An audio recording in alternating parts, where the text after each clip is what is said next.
ఒకవైపు ఏమో పెద్ద పెద్ద బంగ్లాలు, ఇటువైపు ఏమో మన రోడ్ నెంబర్ 10 వైపు వచ్చేదాకా మొత్తం స్లమ్ ఏరియా లాగా అయిపోతుంది. అక్కడ జూబ్లీస్ డెవలప్మెంట్ గురించి అందరు మాట్లాడుతూ ఈసారి కూడా మాట్లాడారు. అక్కడ ఒక major portion minority vote bank, specifically ముస్లిం ఓట్ బ్యాంక్. ఈ ముస్లిం ఓట్ బ్యాంక్ని ఎప్పటి నుంచో వీళ్ళందరూ చూసుకుంటూ వస్తున్నారు. దీనికన్నా ముందు కూడా చూసాం మనం, బీఆర్ఎస్ వాళ్ళు పోటీ చేస్తున్నారు, మాగంటి గారు అక్కడ నుంచి 2 సార్లు గెలిచారు. అప్పుడు మైనారిటీ ఓట్ బ్యాంక్ మీద గెలిచారు. ఎందుకంటే ముస్లిం ఓట్ బ్యాంక్ బీఆర్ఎస్ వాళ్ళు ఆ టైంలో చాలా బాగా హ్యాండిల్ చేసుకున్నారు. అది ఎంఐఎంతో చేసుకున్నారా, లేకుంటే అజరుద్దీన్ ఒకసారి పోటీ చేసిన ఓడిపోయిన తర్వాత కాంగ్రెస్ వైపు నుంచి మన ఓట్లు పోయినాయి మనకు తెలియదు. కానీ ఈసారి కూడా మనం చూసాం, లాస్ట్ మినిట్ అంటే ఒక 10 రోజుల ముందు అజరుద్దీన్ని క్యాబినెట్లో తీసుకున్నారు. ఇప్పుడు దాకా అసలు ముస్లిం మినిస్టర్ లేరు అని క్యాబినెట్లో ఎప్పుడు తెలియలేదా రేవంత్ రెడ్డి గారికి? సడన్గా ఆయనకు ఒక ఏం చెప్తారు రెవల్యూషన్ వచ్చిందా తెలియట్లేదు. సో డెఫినెట్గా అజరుద్దీన్ తీసుకున్నారు. ఎంఐఎం వాళ్ళు క్యాండిడేట్ పెట్టలేదు. 2 చూడాలి మనం. ఇదే ఎంఐఎం బీహార్లో కాంగ్రెస్ని విపరీతంగా తిడుతున్నారు. మనం చూసాం అక్కడ మహాగఠబంధన్ అంటే ఆర్జేడీ ప్లస్ కాంగ్రెస్ని వాళ్ళు ముస్లిం ఓట్ బ్యాంక్ కోసం సీమాంచల్ రీజన్లో చాలా హోరావరిగా పోటీ నడుస్తుంది అక్కడ. కానీ జూబ్లీ హిల్స్లో బీజేపీ ఎందుకు 3వ స్థానానికి వెళ్ళింది? అది పెద్ద ఒక రెవల్యూషన్. ఎందుకంటే నేను కొన్ని రోజుల ముందు కిషన్ రెడ్డి గారిని ఇంటర్వ్యూ చేశాను. అప్పుడు ఆయన చాలా కాన్ఫిడెంట్గా ఉన్నారు. కానీ ఒకటే పాయింట్ ఉండే, అక్కడ క్యాండిడేట్ సెలెక్షన్ కరెక్ట్ జరిగిందా లేదా అనేది ఒకటి.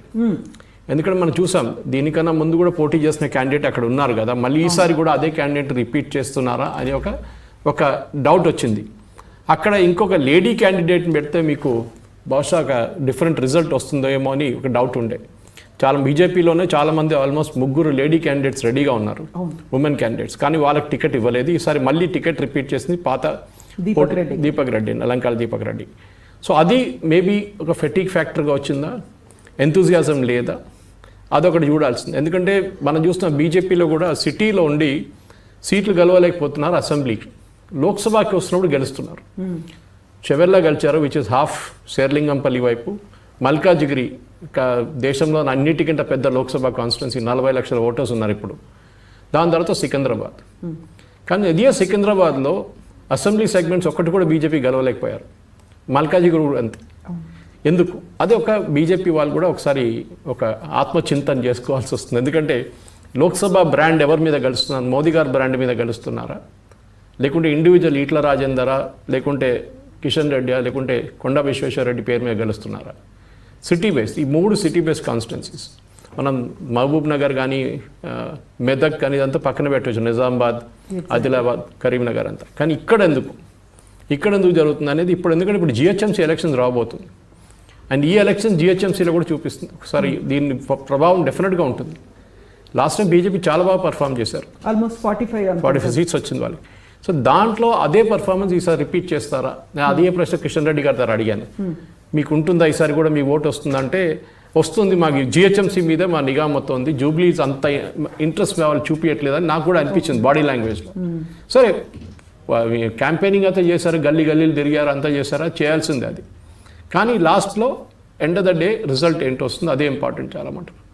ఇప్పుడు ఈ జూబ్లీస్ కాన్స్టిట్యున్సీ కానివ్వండి, దాని పక్కన ఉన్న కాన్స్టిట్యున్సీలు కూడా మీరు చూస్తే ఎక్కడ దాని ప్రభావం పడుతుంది. తర్వాత ఉన్న ఎలక్షన్, రాబోయే ఎలక్షన్లో మీరు మహేశ్వరం దాకా వెళ్ళొచ్చు మీరు కావాలంటే.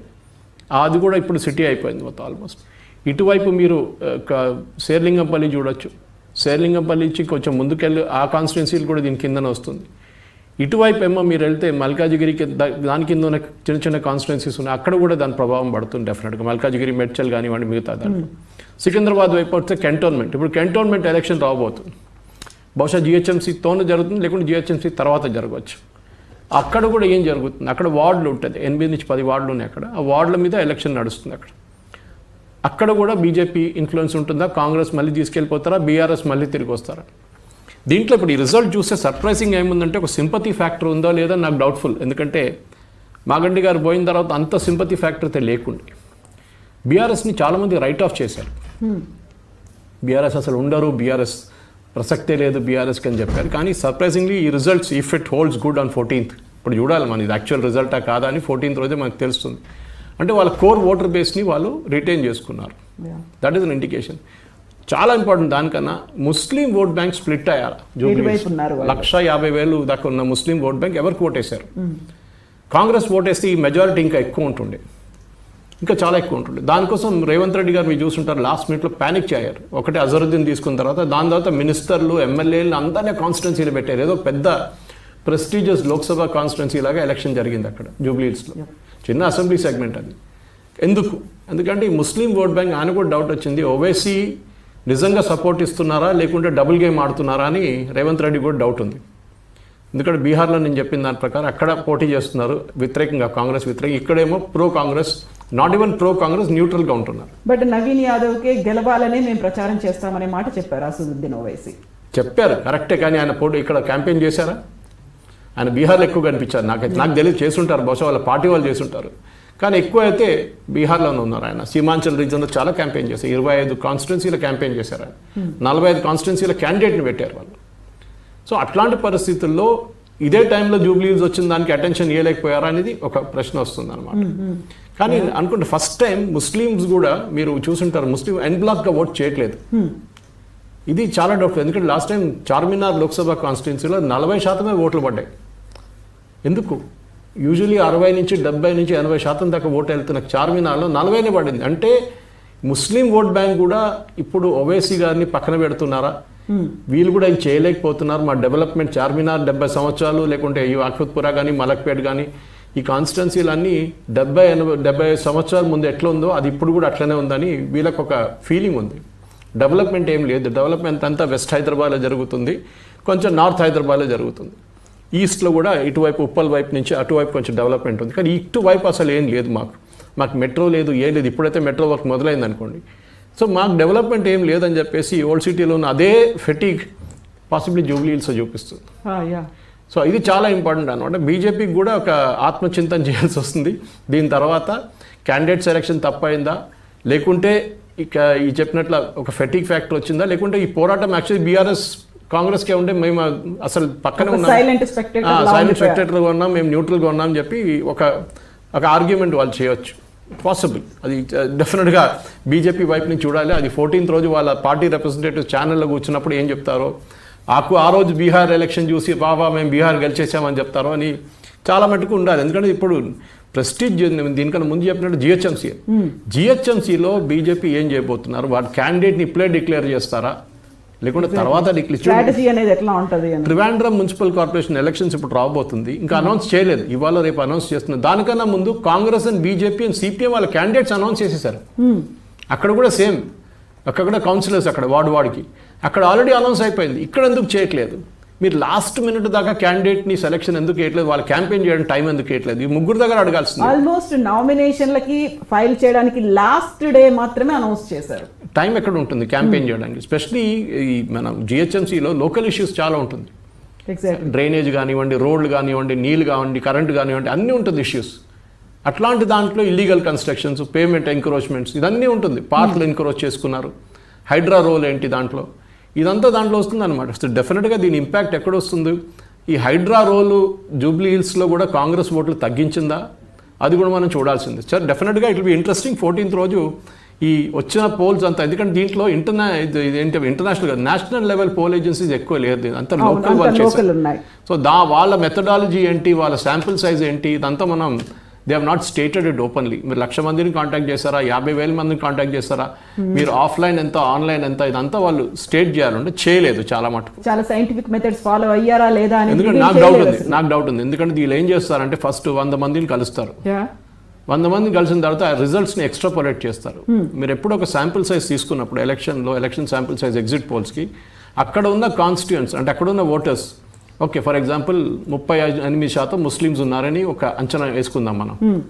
This figure may not be correct. So 38 Muslim ఓటర్స్ని కాంటాక్ట్ చేయాలి మీరు 100లో. Then you can extrapolate the results.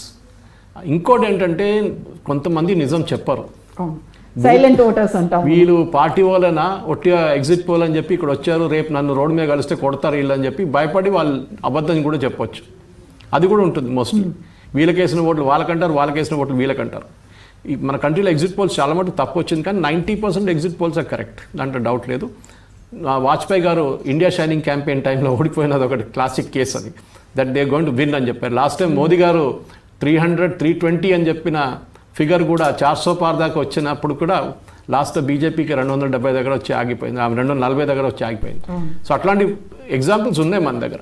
But ఓవరాల్గా ఒక ఫీలింగ్ ఏంటంటే కాంగ్రెస్కి బీఆర్ఎస్ చాలా బాగా ఛాలెంజ్ ఇచ్చారు. అంటే BRS still not a right of.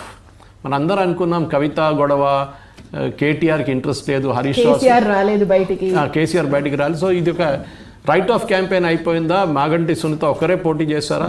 మళ్ళీ నిన్న ఆమె ఎందుకు ధర్నా చేస్తుంది, ఎలక్షన్ క్యాన్సిల్ చేయమని ఎందుకు చెప్తుంది? ఆమె ఇంత స్ట్రాంగ్గా వచ్చినప్పుడు కూడా why did she ask for it అని చాలా డౌట్స్ ఉన్నాయి ఇప్పుడు కూడా. చూడాలి. ఎనీవే 14th రోజు మనకి ఇదంతా చాలా క్లియర్గా ఈ రిజల్ట్స్ అన్ని బయటకు వస్తుంది కవిత. సో ఇప్పటికైతే సైలెంట్ ఓటర్లు, స్లమ్ ఓటర్లు, అర్బన్ ఓటర్లు ఇవన్నీ ఒక చాలా డివిజన్ అనేది అయితే చాలా క్లియర్గా కనిపిస్తుంది. ఇంకా 3 to 5% కనిపిస్తుంది డిఫరెన్స్ ఎగ్జిట్ పోల్స్లో మీరు చూస్తే. అవును, ఏ ఎగ్జిట్ పోల్ అయినా తీసుకున్నప్పుడు లోకల్ వాళ్ళు చేసినా కానీ ఎవరు చేసినా కానీ 3 to 5% చూస్తుంది. సో ఆ పరిస్థితులు చూస్తే మీరు ఎవరైనా కానీ చాణక్య స్ట్రాటజీస్ కానీ, ఇప్పుడు ఇండియా పల్స్ టుడే వాళ్ళు చేసిన mission Chanakya, mega political strategy, వీళ్ళందరూ చేసిన దాంట్లో కూడా అన్నిట్లో ఒక 3 నుంచి 5% దాకా డిఫరెన్స్ కనిపిస్తుంది. కొన్ని దాంట్లో 2 కనిపిస్తున్నాయి. సో ఇది బహుశా this is two close to call అంటారు ఇంగ్లీష్లో. ఎందుకంటే ఎప్పుడైనా ఎగ్జిట్ పోల్ ఇచ్చినప్పుడు ఒక మార్జిన్ ఆఫ్ ఎర్రర్ ఇస్తారు, +or-5%, +or-3%. అది దీంట్లో స్టేట్ చేయలేదు ఎగ్జాక్ట్లీ ఎర్రర్ మార్జిన్ ఎంత ఉంది. అటువైపు వెళ్ళొచ్చు, ఇటువైపు వెళ్ళొచ్చు, అది చూడాల్సింది డెఫినెట్గా.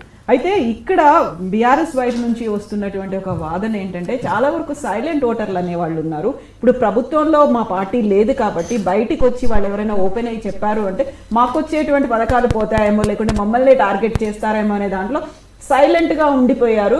That is going to make a huge difference అనే మాట బీఆర్ఎస్ నుంచి ఉంది. కరెక్ట్. సైలెంట్ ఓటర్స్ ఉంటారు, ఎస్పెషల్లీ యంగ్ ఓటర్స్. వాళ్ళు ఎప్పుడు చెప్పారు ఎవరికి ఓట్ వేశారు అనేది. కానీ ఈసారి మనం ఓటింగ్ పర్సంటేజ్ చూస్తే దాంట్లో యంగ్ ఓటర్స్ అని సపరేట్గా మన కేటగిరీ లేదు. అక్కడ మేల్ అండ్ ఫీమేల్ ఉంటుంది, కానీ యంగ్ ఓటర్స్ ఎప్పుడు చూపించారు సపరేట్గా ఎలక్షన్ రోల్స్.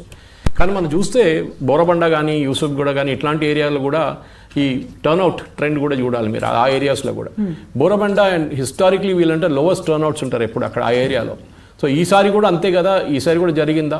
కాదు, ఈసారి కూడా లో టర్న్అవుట్ వచ్చింది అక్కడ కూడా. ఎందుకు? అదొకటి. ఇంకోటి రెండోది, ముస్లిం మహిళలు ఎవరికి ఓటేశారు? ముందెట్లా ఉంటుందంటే ఇప్పుడు నార్త్ ఇండియా లాగా ఒక ముఖ్య ఉంటారు విలేజ్కి, సర్పంచ్ ఒక పెద్ద చెప్తారు, ఆయన చెప్తారు ఈ కాంగ్రెస్కి ఓటేయండి, బీజేపీకి ఓటేయండి అంటే మొత్తం విలేజ్ వెళ్ళి వాళ్ళకి ఓటేస్తారు. కానీ ఇప్పుడు మనం బీహార్లో చూస్తున్నాం, అక్కడ యూజువలీ వాళ్ళ ఫ్యామిలీలో ఉన్న మెన్ ఫోక్ అంటే మా మహిళలు వాళ్ళ పేరు వాళ్ళ హస్బెండ్ ఏం చెప్తారు అదే వింటారు వాళ్ళు. కానీ ఈసారి జరగట్లేదు అట్లా. ఈసారి there is going to be huge change. ఎందుకంటే ఆ స్వింగ్ వచ్చింది. పాసిబ్లీ ఆ స్కీమ్ తీసుకొచ్చారు నితీష్ కుమార్ గారు, 10,000 రూపీస్ అకౌంట్లో వేశారు, దాంతో చేంజ్ వచ్చిందని ఒక పెద్ద డౌట్ వస్తుంది. కానీ ఇక్కడ ఈసారి మనం రేవంత్ రెడ్డి గారు ఇచ్చిన పొలిటికల్ స్టేట్మెంట్స్ కూడా నేను అనుకున్నది బీజేపీకి ఒక అడ్వాంటేజ్గా వస్తుందని. అంటే కాంగ్రెస్ హై తో ముసల్మాన్ హై, ముసల్మాన్ హై తో కాంగ్రెస్ హై అని చెప్పిన స్టేట్మెంటు నేను అనుకున్న బీజేపీ వాళ్ళు తీసుకొని ఫుట్బాల్ ఆడుకుంటారని. కానీ వాళ్ళు చేయలేదు. అది బహుశా వాళ్ళు వాడుకోలేదు ఎగ్జాక్ట్లీ. ఒక ధృవీకరణ అని చెప్పొచ్చు కదా, మరి ఎప్పుడు జరుగుతుంది అది. ఒక వైపు నుంచి ఒక వైపు వెళ్ళిపోతుంది హిందూ ఓట్లు, ఇంకో వైపు ముస్లిం ఓట్లు అయిపోతుంది, పోలరైజేషన్ జరుగుతుందని చెప్తారు. అది జరగలేదు ఈసారి. So Naveen Yadav last time కూడా పోటీ చేసి బాగానే పర్ఫామ్ చేశాడు. బట్ కానీ ఈసారి పార్టీ బ్యాకప్ కూడా ఉన్నప్పుడు ఒక డిఫరెన్స్ ఉంటుంది అనమాట. ఇంకోటి యాదవ్ కమ్యూనిటీ అది ఒకటి ఉంటుంది, ఓబీసీ కైండ్ ఆఫ్ దాట్, ఆ సపోర్ట్ కూడా ఉంటుంది. కానీ ముస్లిం ఉమెన్ ఎట్లా ఓట్ చేశారో ఇదొకటే నాకు కూడా ఇప్పుడు I'm reading lot of things last 2 days నుంచి, నిన్నటి నుంచి కూడా ఓటింగ్ జరిగిన తర్వాత వీళ్ళు ఎవరికి వేశారు ఓట్లు అనేది పెద్ద డౌట్ వస్తుంది నాకు. ఎందుకంటే నాకు అనిపిస్తుంది, ఎందుకంటే ఇప్పుడు చూస్తున్నట్టు ముస్లిం ఓటర్స్ 25% ఉన్నారు 4 లక్షల ఓటర్స్లో జూబ్లీహిల్స్. ఇప్పుడు మనం 50% అంటే దాంట్లో 2 లక్షల మంది ఓటేశారు అనుకోండి, దాంట్లో 25% అంటే దట్స్ ఆల్మోస్ట్ సంథింగ్ లైక్ ఒక మీరు 50,000 దాకా చెప్పొచ్చు. ఈ 50,000 ఇస్ అ బిగ్ నంబర్ ఒక అసెంబ్లీ కాన్స్టిట్యున్సీలో. దాంట్లో 10,000 మంది అక్కడిక్కడ ఓటేస్తేనే చేంజ్ అయిపోతుంది మొత్తం మీకు. సో డెఫినెట్గా ఇప్పుడు ఎందుకంటే ఈ డిస్కషన్స్ ఎక్కడ దాకా వచ్చింది, ఎందుకు జరిగింది, ఎందుకంటే ఇప్పుడు అది మీరు యూసుఫ్ కూడా చూడండి, ఎర్రగడ్డ చూడండి, రహబాన్ నగర్ చూడండి, ఎక్కడైనా ఇక్కడ అన్న మేల్ మెంబర్స్తో తిరుగుతున్నారు ఉమెన్ అన్నమాట. ఎందుకు అనేది డౌట్ వస్తుంది. అది మేల్ మెంబర్స్ తీసుకెళ్తున్నారు మహిళల్ని ఓటు వేయడానికి. ఇది ఒక మేల్ మెంబర్స్ డిసైడ్ చేస్తున్నారా ఎవరికి ఓటు వేయాలనేది చాలా ఇంపార్టెంట్ అన్నమాట. సో ఒకవైపు బీఆర్ఎస్ ఏమో అందరినీ తీసుకొచ్చింది, ఆల్మోస్ట్ ఒక 100+ లీడర్స్ అంతా ఇక్కడే ఉన్నారు. అందరికంటే ముందుగా క్యాంపెయినింగ్ స్టార్ట్ చేశారు, ఒక 1 month నుంచి వాళ్ళు ఉన్నారు. ఆ తర్వాత కాంగ్రెస్ కూడా మినిస్టర్స్ అందరినీ డిప్లాయ్ చేసింది, ఎంపీలు ఉన్నారు. దాన్ని మళ్ళీ ఉన్నటువంటి 7 డివిజన్లు కాకుండా బూతుల వైజ్ కూడా డివైడ్ చేస్తున్నారు. 100 ఓటర్లకు ఒక లీడర్ అనే కాన్సెప్ట్ పెట్టుకున్నారు. ఎప్పుడూ లేనట్టుగా వాట్సాప్ మెసేజ్లు ఇవన్నీ కూడా ఉన్నాయి. బట్ బీజేపీకి సంబంధించి మాత్రం అంతా ఒకరే, ఓన్లీ కిషన్ రెడ్డి మీ భుజాల మీద పడినట్టుంది, ఒక కోఆర్డినేషన్ అనేది కనిపించలేదు అనేది. ఎవరైనా వస్తే అలా వచ్చి వెళ్ళిపోయారు తప్ప ఎన్ని రోజుల పాటు క్యాంపెయినింగ్ చేయడానికి ఓన్లీ కిషన్ రెడ్డి మాత్రమే ఉన్నారు అనేటువంటి మాట. కరెక్ట్, అదైతే కనిపించింది. ఎందుకంటే వాళ్ళ మేజర్ పార్టీ లీడర్స్ ఎవరు అక్కడ ఎక్కువ కనిపించలేదు అక్కడ. ఇన్ఫాక్ట్ బయట నుంచి ఉన్న సీఎంస్ వాళ్ళు వచ్చి ఇక్కడ క్యాంపెయిన్ చేశారు. షెకావత్ గారు వచ్చారు, యూనియన్ మినిస్టర్, ఆయన వచ్చి ఇక్కడ ఖత్రియా హోటల్లో ఒక మీటింగ్ పెట్టారు. అది కాకుండా గల్లీలు తిరిగారు ఆయన అక్కడ. కానీ ఆయనతో కాదు కదా, లోకల్ ఇంపాక్ట్ చాలా ఇంపార్టెంట్ ఉంటుంది. ఫర్ ఎగ్జాంపుల్ మీరు ఎన్నో ఏరియాస్ తీసుకోండి, జూబ్లీహిల్స్లోని చాలా మటుకు స్లమ్ ఏరియాస్ ఉన్నాయి. అక్కడ ఏం చేశారు, పెద్ద పెద్ద బంగ్లాలు అక్కడ ఎవరైనా వెళ్ళారా, ఎవరు తెలియదు, వాళ్ళు ఓటేశారా అది కూడా తెలియదు అనమాట. ఎందుకంటే మళ్ళీ తిరిగి ఎక్కడికి వస్తాం మనం, యూజువలీ ఓవర్ ఫ్లయింగ్ డ్రైనేజ్ కానివ్వండి, రోడ్లు బాగాలేదు కానివ్వండి, శానిటేషన్ ఇదే మెయిన్లీ ఉంటుంది అన్నమాట. దాన్ని ఇప్పుడు దాకా వీళ్ళు మార్చలేకపోతే మళ్ళీ నెక్స్ట్ ఎలక్షన్లో కూడా ఇదే మాట్లాడతారా, అది డౌట్ వస్తుందండి. సో డెఫినెట్గా ఈ ఎగ్జిట్ పోల్స్ ఇప్పుడు చూపిస్తుంది, దాన్ని చూస్తే డెఫినెట్ ఇదొక నాకు అనిపిస్తుంది it will be very very close fight. జూబ్లీహిల్స్లో ఎర్రర్ మార్జిన్ మీద ఉంటుంది, 3 to 5% అక్కడెక్కడ పోతే ఎక్కడికైనా ఎలక్షన్ వెళ్ళొచ్చు డెఫినెట్గా. సో ఇప్పుడు మనం బీహార్ గురించి మాట్లాడుకుంటే, బీహార్ అనగానే మొత్తం అంతా దేశం అంతా ఎదురు చూసినట్టుంది ఏం జరుగుతుంది అనే దాంట్లో. బట్ అక్కడ కూడా క్లియర్ మ్యాండేట్ అనేది కంప్లీట్గా బీజేపీ వైపే ఉంది, ఎన్డీఏ వైపే ఉంది అనేది, మహాగఠబంధన్ అనేది లేదని. అండ్ ఇంట్రెస్టింగ్ థింగ్ ఏంటంటే అక్కడ 66.9% అనేది నమోదుంది. గతంలో ఎప్పుడు ఇంతలా కనిపించలేదు, అంత హై పర్సెంటేజ్ పోల్ పర్సెంటేజ్ అనేది రావడం. సో 243 స్థానాల్లో మ్యాజిక్ ఫిగర్ ఈస్ 122. ఆ మ్యాజిక్ ఫిగర్ ని ఎన్డీఏ క్రాస్ అవుతోంది, మహాగఠబంధన్ కంటే కూడా మచ్ ఎహెడ్ ఉంది అనేది. అండ్ ప్రశాంత్ కిషోర్ స్టార్ట్ చేసినటువంటి జన్ సురాజ్ పార్టీ అసలు ఎలాంటి పోటీని చూపించలేదు, ఆల్మోస్ట్ అన్ని స్థానాల్లోనూ పోతోంది అనేది కేవలం టైమ్స్ నౌ చేసినటువంటి ఒక సర్వేలో మాత్రమే జన్ సురాజ్ పార్టీకి 2 స్థానాలు ఇచ్చారు. యాక్చువల్గా బీహార్కి సంబంధించి చూస్తే ఎలా ఉన్నాయి, పీపుల్ పల్స్ ఎన్డీఏకి 133 నుంచి 159 ఇచ్చింది, మహాగఠబంధన్కి 75 నుంచి 101 ఇచ్చింది, జన్ సురాజ్కి 0 నుంచి 5% ఉంది, 5 ఉన్నాయి సీట్లు, ఇతరులు 2 నుంచి 8 సీట్లు. దైనిక్ భాస్కర్ 145 నుంచి 160 ఎన్డీఏకి ఇస్తే, మహాగఠబంధన్కి 73 నుంచి 91, జన్ సురాజ్కి 0, ఇతరులు కూడా 0 ఉన్నారు. మ్యాట్రిక్స్ ఎన్డీఏ 147 to 167 ఎన్డీఏకి ఇచ్చింది, మహాగఠబంధన్ 70 నుంచి 90 వరకు ఉన్నాయి, జన్ సురాజ్కి 0, ఇతరులు 2 నుంచి 8 స్థానాలు. పీపుల్స్ ఇన్సైట్ ఎన్డీఏ 133 నుంచి 148, మహాగఠబంధన్ 87 నుంచి 102, జన్ సురాజ్కి 0 ఉంది, ఇతరులు 3 to 6 అనేవి కనిపిస్తోంది. యాక్చువల్గా టైమ్స్ నౌ తప్ప ఎక్కడా కూడా ప్రశాంత్ కిషోర్ పార్టీకి అయితే ఇవ్వలేదు. సార్ జన్ సురాజ్ ప్రశాంత్ కిషోర్ అంటే తనే ఒక పెద్ద స్ట్రాటజిస్టు, సర్వేలు చేస్తారు, ఎలా ఎన్నికల్లో ఎదుర్కోవాలి అనేది బోల్డ్ అంత వ్యూహ రచన అనేది ఉంటుంది. పార్టీలన్నీ ఆయన హైర్ చేసుకుంటారు. మోదీ గారు రైట్ హ్యాండ్ ఉండే ఎగ్జాక్ట్లీ సీఎం ఉన్నప్పటి నుంచి, గుజరాత్ సీఎం ఉన్నప్పటి నుంచి 2014 క్యాంపెయిన్ నడిపించింది మొత్తం Prashant Kishor, citizens for accountable governance అని. తర్వాత ఆయన ఐపాక్ పెట్టుకున్నారు, కానీ దానికన్నా ముందు అదే ఉండే. నేను ఆయనతో వారణాసిలో I was there in the same building, campaign నడిపిస్తున్నాడు మోదీ గారిది. అదే బిల్డింగ్లో వాళ్ళు 3 ఫ్లోర్లు తీసుకున్నారు మన citizens for accountable. Prashant Kishor కూడా అక్కడే ఉన్నారు ఆ టైంలో. చాయ్ పే చర్చ ఇట్లాంటి కాన్సెప్ట్ తీసుకొచ్చింది వీలే కంప్లీట్గా. దాని కాకుండా మన హోలోగ్రామ్ టెలికాస్ట్ మోదీ గారు 3Dలో చూపించారు, అది కూడా ప్రశాంత్ కిషోర్ స్ట్రాటజీ అది. సో డెఫినెట్గా ఆయన స్ట్రాటజిస్ట్గా బాగా పనిచేస్తారు, కానీ దాన్ని పొలిటికల్గా కన్వర్ట్ చేయడం చాలా డిఫికల్ట్. అదొక డిఫరెంట్ బాల్కి. సరే ఆయన తిరిగారు, మన జగన్ కానీ రాజశేఖర రెడ్డి గారు తిరిగినట్ల, రేవంత్ రెడ్డి గారు తిరిగినట్ల పల్లెటూరుకి అంతా వెళ్ళారు, అన్ని కాన్స్టిట్యున్సీస్ విజిట్ చేశారు, 243 తిరిగారు, కానీ దాని ఇంపాక్ట్ ఇంకా రాలేదు. ఇంపాక్ట్ ఎక్కడ జరుగుతుంది అనుకున్నారు, పట్నా సిటీ అనుకున్నారు. ఎందుకంటే అక్కడ ఎడ్యుకేటెడ్ యంగ్స్టర్స్ ఉంటారు, కానీ పట్నా సిటీలో ఓటింగ్ అన్నిటికంటే తక్కువ ఉండే. సో దానికోసం ఆయన మూడు కూడా కంప్లీట్గా పడిపోయింది. డెఫినెట్గా మీరు చెప్పినట్లు I don't think you will get even 1 seat, కానీ ఎక్కడో 3-5% ఓట్లు తీసుకెళ్ళిపోతారు. అది ఎవరు ఓట్లు అనేది, anti incumbency vote, Nitish Kumar వ్యతిరేకంగా ఉన్న ఓట్లు తీసుకెళ్ళిపోతారా, లేకుంటే బీజేపీకి వచ్చే మోదీ గారిది యంగ్ ఓటర్స్ని తీసుకెళ్ళిపోతారా, అది చూడాల్సింది ఎలక్షన్లో. కానీ మీరు చెప్పినట్లు దానికన్నా ముందు కవిత గారు చాలా ఇంపార్టెంట్ ఒక ఫ్యాక్టర్ ఏమిటంటే మహిళల ఓటు బీహార్లో చాలా ఇంపార్టెంట్. ఎందుకంటే ఇప్పుడు లేని మన ఫస్ట్ టైం సిన్స్ 1951 ఆల్మోస్ట్ మనం మాట్లాడుతున్న 70 సంవత్సరాలు చెప్పొచ్చు. 70 సంవత్సరాల తర్వాత కూడా వాట్ యూఆర్ సీయింగ్ ఒక మహిళల ఓటర్లు అండ్ ఓటింగ్ పర్సంటేజ్ కూడా మనం చూసాం. టోటల్ ఓటింగ్ పర్సంటేజ్ ఈసారి 66.9. ఓకే, దట్ ఫైనల్ ఫిగర్ వచ్చేదాకా మీకు బహుశా అది 67 అయిపోతుంది. ఓకే, లాస్ట్ మినిట్ అడ్జస్ట్మెంట్స్ ఉంటుంది ఇంకా అక్కడిక్కడ. సో 66 అని పెట్టుకుంది, 66.9 అనగానే highest since 1951 and we are in 2025 now. So మీరు అక్కడ 50 ప్లస్ ఇక్కడ 25, 75 ఇయర్స్ మీరు చూస్తున్నారనమాట. దీంట్లో చాలా ఇంపార్టెంట్ ఏంటంటే ఈ ఫిగర్స్లో ఫస్ట్ ఫేజ్లో జరిగిన దాంట్లో 1,76 లక్షల ఎలక్టరేట్స్ ఉంటే 69 అప్పుడు ఓటు పడ్డది ఫీమేల్స్లో. మేల్స్లో 61. అక్కడే మీకు ఒక ఆల్మోస్ట్ 7% గ్యాప్ వచ్చేసింది. సో ఫీమేల్ ఓట్ పర్సెంటేజ్ ఎక్కువ వస్తుంది. ఎందుకని వాళ్ళు అంత ఇంట్రెస్ట్ చూపించారు? ఒకటి, మనం 2011 సర్వే తీసుకుంటే కవిత గారు 72 లక్షల మంది బీహారీలు అవుట్ సైడ్ బీహార్ ఉన్నారని చెప్పారు. మనం 2025లో ఉన్నాం. అంటే 14 సంవత్సరాల్లో ఆ నంబర్ ఇంకా పెరుగుతూ ఉంటుంది అక్కడ. అప్పుడు 70 లక్షలు ఉంటే డెఫినెట్గా ఇప్పుడు 2025కి వచ్చేదాకా నేను అనుకుంటా, నా అంచనా ప్రకారం అట్లీస్ట్ 3 కోట్ల మంది బీహారీలు బీహార్ బయట పనిచేస్తున్నారు. ముంబై ఉండొచ్చు, ఢిల్లీ ఉండొచ్చు, హైదరాబాద్ ఉండొచ్చు, చెన్నై ఉండొచ్చు, బెంగళూరు ఉండొచ్చు. వీళ్ళు చాలామంది వెళ్ళారా లేదా అని డౌట్ వస్తుంది. ఎందుకంటే ఛత్ పూజకి వెళ్ళారు చాలామంది. కానీ మనం మొన్న కూడా చూసాం హైదరాబాద్లో చాలా మటుకు న్యూస్ పేపర్ మీడియా వాళ్ళు ఇంటర్వ్యూ చేసినప్పుడు వీళ్ళు అంటున్నారు, హైదరాబాద్ ఒకటే కాదు, ఈవెన్ ముంబైలో కూడా వీళ్ళకి చాలా స్ట్రాంగ్ కాంట్రాక్ట్స్ పెట్టుకున్నారు వీళ్ళతో, కాంట్రాక్టర్ వాళ్ళు అగ్రిమెంట్. మీరు కనిపించకపోతే, ఒక వారానికి కనిపించకపోతే మొత్తం మీ ఉద్యోగం ఉండదు తిరిగి వచ్చినప్పుడు. వీళ్ళకి ఆ భయం ఉండే. సో కొంతమంది అన్నారు ఎందుకు ఈ ఓటుకి వెళ్ళడానికి, పోతే పోయింది లేదు. కొంతమంది ఏమన్నా ఛత్ పూజకి వెళ్తున్నాం కదా, అది ఆల్రెడీ ఫ్యాక్టర్ చేసుకుంటారు. ఇక్కడున్న బిల్డర్స్ అందరూ ఫ్యాక్టర్స్ చేసుకుంటారు. ఆ నెల ఎక్కువ పని నడవదు హైదరాబాద్. హైదరాబాద్ చాలా మటుకు మెయింటెనెన్స్ అంతా నడుస్తుంది కానీ కన్స్ట్రక్షన్ యాక్చువల్లీ జరగదు. 72 ఇప్పుడు 1.5 అని పెట్టుకుందాం. 1.5 crore మెయిల్ ఓటర్స్ లేరు. ఆ ప్రాబ్లం. సో అక్కడ న్యాచురల్గా ఫీమేల్ ఓటర్స్ పెరుగుతుంది. ఇంకోటి, మీరు 64 లక్షల మంది ఓటర్స్ని లిస్ట్ నుంచి తీసేశారు. అది various reasons, duplicate voters, dead voters and permanently migrated voters. Naturally me voting percentage పెరుగుతుంది. ఎందుకంటే మీ ఇన్యాక్టివ్ ఓటర్స్ ఈ 64 లక్షల మంది ఎట్లయినా ఓటు వేయరు కదా.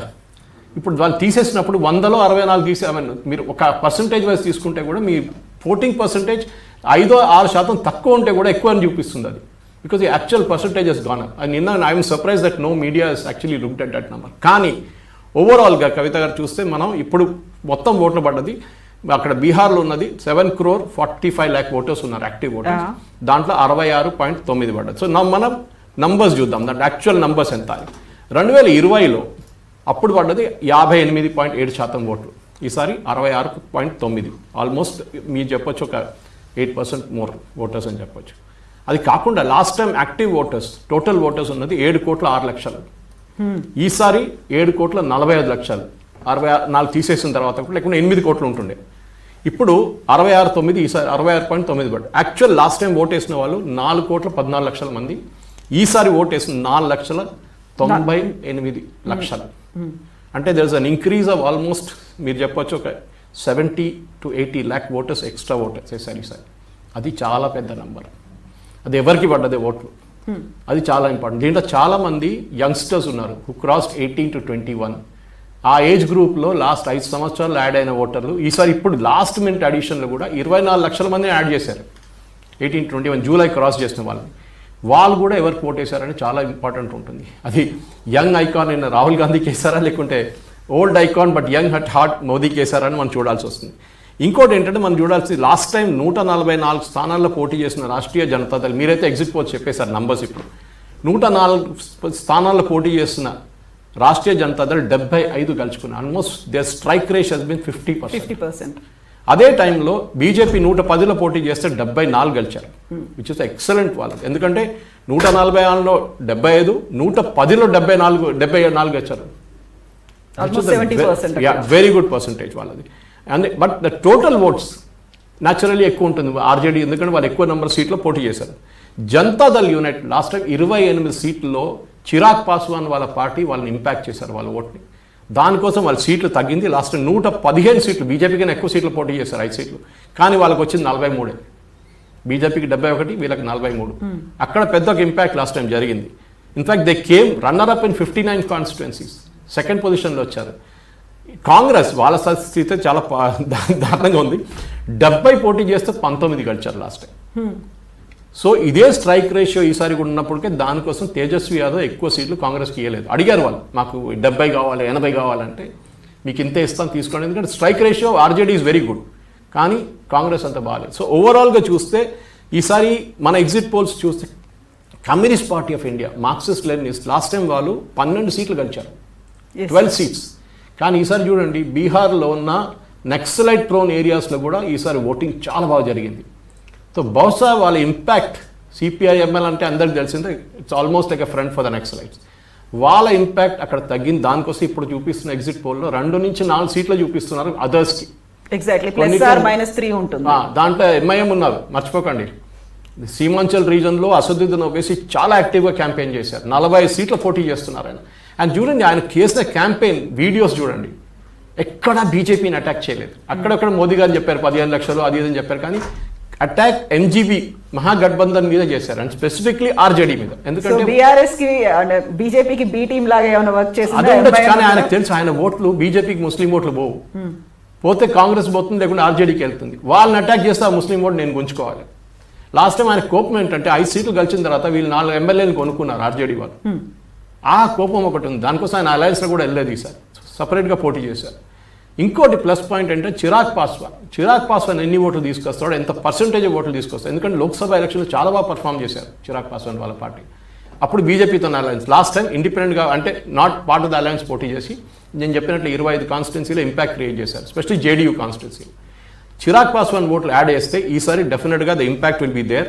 అండ్ డెఫినెట్లీ మన చిన్న పార్టీలు చాలా ఉన్నాయి, మీరు చూసుంటారు. వికాస్శీల్ ఇన్సాన్ పార్టీ అని మహాగఠబంధన్లో, హిందుస్థాన్ ఆవామ్ మోర్చా అని చెప్పి బీజేపీ వైపు ఉన్నది. అట్లా లాస్ట్ టైం సిపిఎం కూడా 6 సీట్లు పోటీ చేస్తే 2 గెలిచారు అక్కడ, కమ్యూనిస్ట్ పార్టీ ఆఫ్ ఇండియా.